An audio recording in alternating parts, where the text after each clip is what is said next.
no declarations of interest have been recorded, and now we come to public participation, and I'd like to invite Rob Ferguson of the Methodist Mission to speak to council.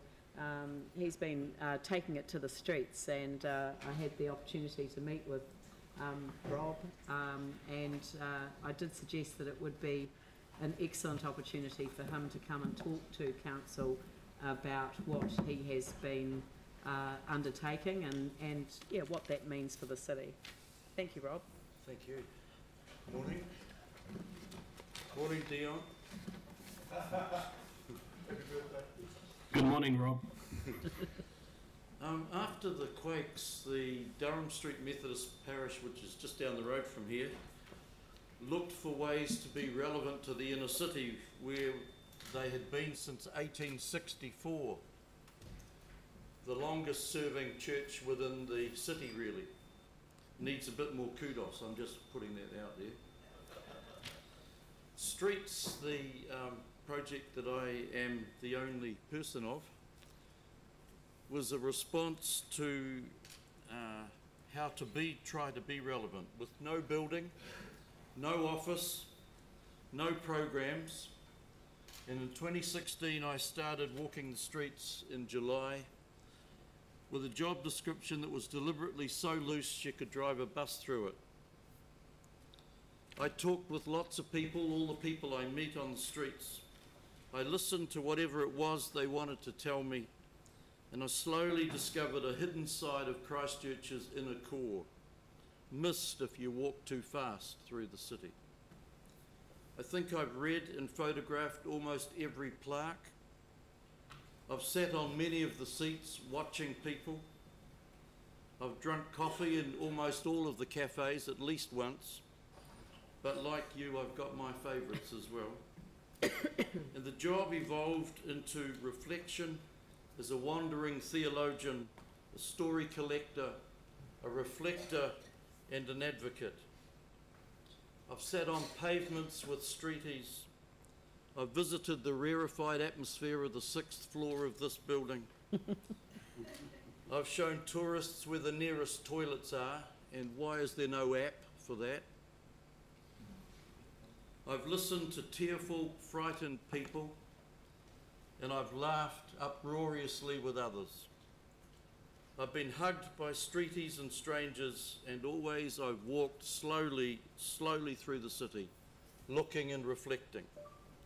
I've photographed many things, and not just new or old buildings or supermarket trolleys in very weird places, although they're there as well.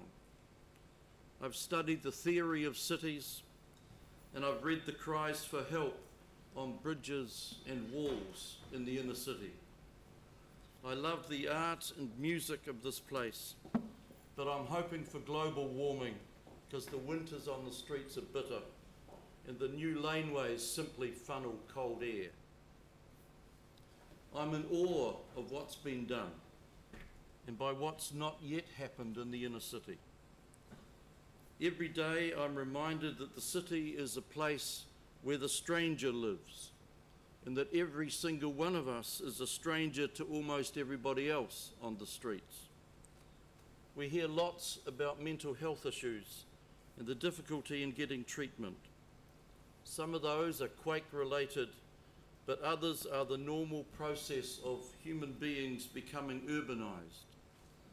For the first time in human history, over 50% of the world's population is now urban.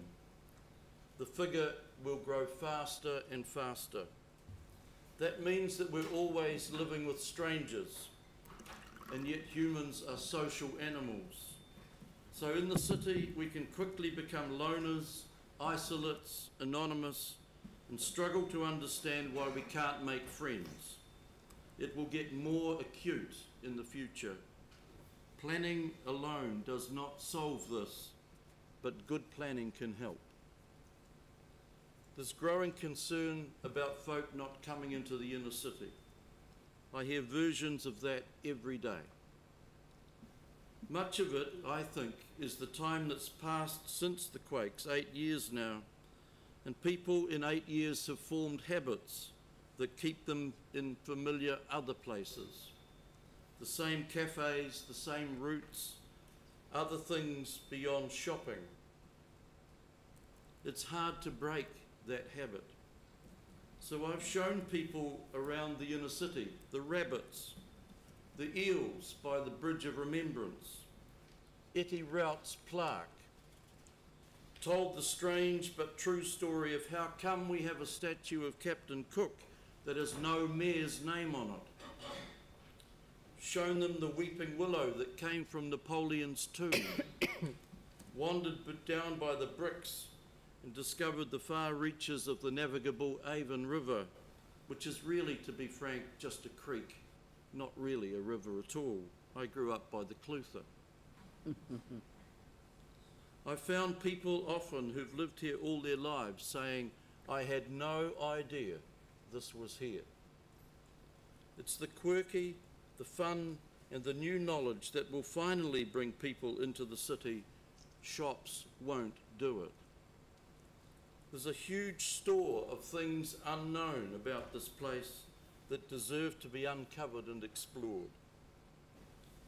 So as I came to the end of my time with the Streets project, which I finish in 3 weeks, I pondered how to report to the Methodist parish that employs me after 2 and a bit years of wandering through the streets of this inner city. I chose to make a photo book. Pictures with few words capture the inner city as I've found it way better than reports on A4 paper or even PowerPoints. It's been my privilege to have been a loose cannon on the streets of the city. It's a pleasure to offer to you, the City Council, a copy of my report so that you can put it in your archives or chuck it around wherever you choose. Many of you I know well now, and I'm glad, to be honest, that it's you, not me, sitting in those seats. And I wish you well in the years ahead. Kia ora koutou. Thank you.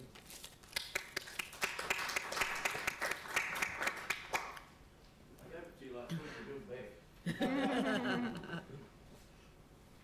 Thank you very much. Thanks, dear. It's I will pass it round because it's outstanding, and thank you very much. And I know that you're leaving the city, so you know, just really appreciate what you've done, and it's actually a gift that you're leaving with us, and it's very much appreciated. So thank you for coming in. Next item is a deputation by appointment. Cameron Swanson. I misunderstood this. Is this appropriate? It's not inappropriate, so it's kind of because we're seeking funding or something like that. Okay, well, it gives it people an opportunity. Yeah. Cameron Swanson of Lime Technology, speaking to item 14, e-scooter trading permit application. Welcome. Yes, thank you. Well, good morning. First and foremost, I'd like to thank the council for allowing us the opportunity to propose this dock-free electric scooter share pilot in the city of Christchurch. I'm Cameron Swanson. I'm a representative of Lime. I'm here today to talk to you about Lime, our background, what brought us to New Zealand, Christchurch in particular, our operational plan, safety precautions, our proposed pilot period, as well as the program size. So Lime was founded in January of 2017 with a mission to transform the world's mobility options in a smart, equitable, and safe way. We're the first and largest smart mobility provider with a multimodal fleet of dock-free pedal bikes, electric assist bikes, and electric scooters. We currently operate in over 80 markets in 5 countries. New Zealand has long been at the top of our list. We think that the country's forward-thinking sustainability practices, its embrace of innovation, and its citizens' health and well-being practices are key factors for our desire to launch here. Christchurch, with its flat topography and its history of its rich history of cycling, it's just a natural fit for Lime. We're excited to see the city at the forefront of this rapidly growing sector. So here in Christchurch, if approved by council, we'll run a 24/7 operation, ensuring a positive customer experience and an orderly public right-of-way. Our team will consist of a local operations manager and dozens of full-time operations specialists who work on rebalancing and repairs, both in the field and in our warehouse. In addition to that, our juicer program allows anyone from the public to join our network of chargers that collects and charges scooters at their own home. The pay per scooter will be commensurate with the difficulty of finding said scooter as well as the current charge level. Safety is our #1 priority, and we will continue to push that agenda here in Christchurch. While we concede that it's impractical to provide a helmet with every single ride, we'll do our best to encourage safe riding practices. This includes occasional helmet giveaways, on-street user demonstrations and foot patrol, in-app safe riding guidelines, and a scooter with front and rear lights, side reflectors, and a dual braking system. As with all of our markets, we will indemnify the city with a $1 million public liability policy. Our proposed 3-month pilot period will allow 700 scooters to be deployed by line at any time. The pilot period provides safeguards for the city, as well as allows line to determine how best to serve the community through trial. Following the pilot, we will propose to increase our fleet to a dynamic cap of 1,500 scooters. The dynamic cap will allow us to work closely with the city to determine how many scooters to deploy on a rolling basis. Better metrics will allow for more scooters, whereas worse metrics will lower the cap. So I implore you all to review the operational plan that's attached to the agenda today. And with that, I'd like to open for any questions. We've left plenty of time for questions. That's great. Yeah. Thank you. Mike? Thank you, Cameron. It's great that you've done this deputation because I have a couple of questions. Are you looking to bring in e-bikes? Not at this time, but potentially in the future. Because I just noticed in a job you're advertising for the operations manager, you mentioned e-bikes. Yeah. Yeah, so we have 3 different product lines. We've seen that scooters are the most popular. We see just 6 or 7 trips per scooter per day versus the bikes, which e-bikes get around 3, standard pedal bikes get around 1. So we're just trying to bring what people are riding most. I don't want to rule out e-bikes for the future, but right now scooters So are a priority. potentially down the track you'll Yeah. bring in e-bikes. Yeah. Okay. And then you talked about helmets. So is it your understanding that the e-scooters you have to wear a helmet? It's my understanding that it's not required by law in New Zealand, but it is for bicycles. Thanks. And just last question. So you're looking to deploy 700 in Christchurch for the pilot period. Yep. And you're doing similar schemes in Auckland and Wellington? Not Wellington, Not yeah, Wellington. just Auckland. What number are you going to deploy there? Around 1,000 in Auckland. Sarah? Thank you. I really like the idea of these. I'm just wondering what advice you will be given to users about where the scooters are legal to be ridden. So it's my understanding that in New Zealand there's a bit of gray area at the time, and the scooters can be ridden both on sidewalks and on the street. We will encourage. It can change based on the market. In California, for instance, we are required to have our users ride in the street, so we tell them that in the app when they're signing up. There's a few screens that they need to swipe through that says, please always wear a helmet, please always ride in the street, and it kind of explains the scooter as well. We could do something similar here in Christchurch, although we can't necessarily require anything like that. We can encourage them to ride where they feel safest, whether that be in a bike path or along the edge of the street or on a wide sidewalk where there's limited pedestrians. Are you aware that the NZTA website under the low-powered vehicle section specifically states that e-scooters aren't able to be ridden on the road? It says that they cannot? I think it depends on the wattage. No, it's very specific on that particular website, the NZTA one, official one under low-powered vehicles, and it says specifically that they cannot be ridden on the road. On the road? Yeah. Okay. I'll have to go back and review because we haven't found anything like that yet. Yeah. I've looked into it and spoken with NZTA. Yeah, but that's what's specific on their website. Okay. And the public liability insurance, $1 million. under what circumstances could that be used, do you think? So I'm aware that the contract users will probably say to users, you know, you're responsible for whether you're riding legally or those kind of things. What type of thing could that be used for? So as far as our terms and conditions, I have our outdated version attached to the agenda today. Yeah, I have a newer one that I can send you. We've updated it. So if you want to send me your email later today, I can pass that along. It should come to all of us, yeah. Yeah. As far as insurance, if there are any sort of lawsuit for injury or you know, I guess malpractice in our operations, that's when the insurance would come into play. Same if, you know, someone were to sue the city because they were injured on a line scooter on public roads. That's when the insurance would come into play because we would indemnify the city. And just last thing from me, the geofencing, does that mean the bikes can't be ridden past that geofence? Correct. So there's an area of interest in me that's missed out currently, and that's the coastal pathway and all the way out down the Bays area to Sumner.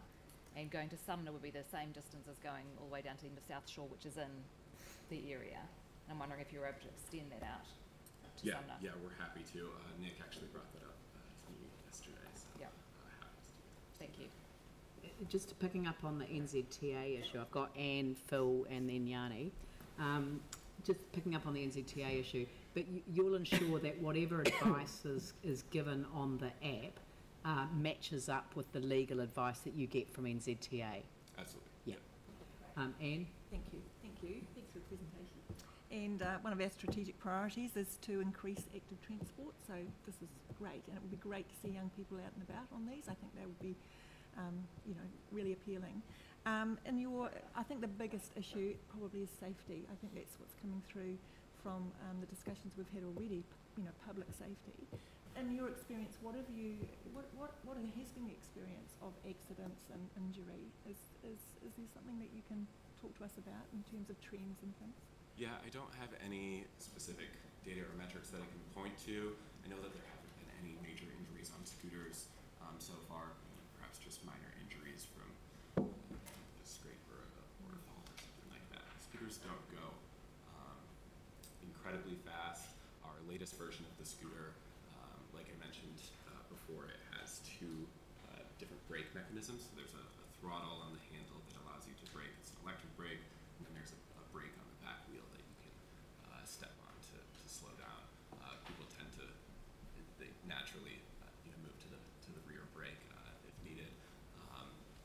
Beyond that, like I said, I don't have any overall metrics or trends to point to, but primarily just minor. Generally what you'd expect from cycle riding and Yeah. other forms of active transport. Yeah. Thank you. Phil? Thank you, Cameron. I understand, my question's really around the safety too, and because I understand that, for example, because the scooters will be docked, that the way, for example, that a rider would understand the safety rules, if you like, would be by way of an app. Is that correct? Yeah, the scooters actually won't be docked, so they're dock free. So they have a self-locking mechanism that allows them to be parked anywhere. It can be parked in a bike rack or up against a building or in a preferred parking spot. And then they would download the app, walk up to the scooter, scan the QR code on the scooter, it turns on, they ride it wherever they need to go, and then they can relock it in whatever location they need to. I see. So, and like, I would see just from our report that this is like a pilot for 3 months, but there's also a condition that if there was any breach that wasn't remedied within 10 days, that in fact it would be terminated. So to make sure it works, if some safety issues that have been raised, we were concerned about, are you giving us an undertaking that they would be that you would work towards resolving those? Absolutely, yeah. Any like I said, safety is our number one priority. And we'll have people out and about. We have our operations specialists that are out every single day working 24/7. So if we see anybody that looks like they're having difficulty understanding how the scooter works, we can provide instruction in the app. It provides instruction on how to ride the scooter along with pictures when they're first signing up. So that can help people understand a little bit more the scooter works. But if we notice any particular trends, we're always there to correct whatever we need to. Look, thank you very much. We've come to the end of the 10 minutes, so look, thank you for your time, and yeah, thanks for bringing the idea to our attention too. Thanks Thank so much. you. Presentation of petitions. Just a process question. Obviously, some of us will have questions for staff that the staff may not be able to answer without. So, and I've just had additional questions. So, are we able to get those asked as part of the staff report? Well, I'm in the hands of the council. If people would like to extend the time, I'm happy to accept that. Yeah. Yep. Okay. Yeah, Sorry, Cameron. I hope you've got a bit more time, but you might have been planning to be zapping out of here in 10 minutes. So, yeah, scooting away. Yanni. Was there anyone else before me? I think. No, you were. No. Okay. Oh, okay. Well, just wondered in terms of charging and usage. Do you charge a bond when people sign up? If so, what sort of quantum is it? We don't. Okay, and then also just in terms of the issue of the cost, is it? I see you're working with Uber in other parts of the world. Is that going to be also done in Christchurch? The Uber partnership is still forming. I don't know what that would look like in other parts of the world yet. It's still underway in the US. In terms of cost, it's $1 to unlock plus 30 cents per minute. As of right now, it can only be unlocked through our own app. Is it? Anyone else? Oh, Mike. Sorry, just one more question. In other cities where you have juices, do you get turf wars? Sorry? Turf wars where people try and take a patch and don't let anyone else get into it, and A little bit. It's more so between our operations specialists and the juicers. So we generally let the juicers go out a little bit sooner. They'll collect the scooters that are easier to find, and then our operations specialists will go out and collect any scooters that haven't been found that night. I wouldn't necessarily say turf wars, but maybe two people have gone for the same scooter in the past. thanks. Actually, I did have a question, which was somebody emailed me about an older person who'd had experience overseas of being on the footpath, and of course, eerily, e-scooters are very quiet. So, sort of feeling a bit, sort of unprotected on a footpath. Is there some way of letting people know that you're coming? I mean, there is a bell on the Yep. scooters. They're able to ring a bell. Yeah. right. And you would recommend that if you see an elderly person in front of you? We would, yeah. There's also a relatively bright front headlight, so I don't know if it's dusk or if it's morning. They would likely see that the headlight is quite bright. Right, okay, no, that's good to know too. Excellent. Well, look, thank you very much. Yes, thank you. Much appreciated.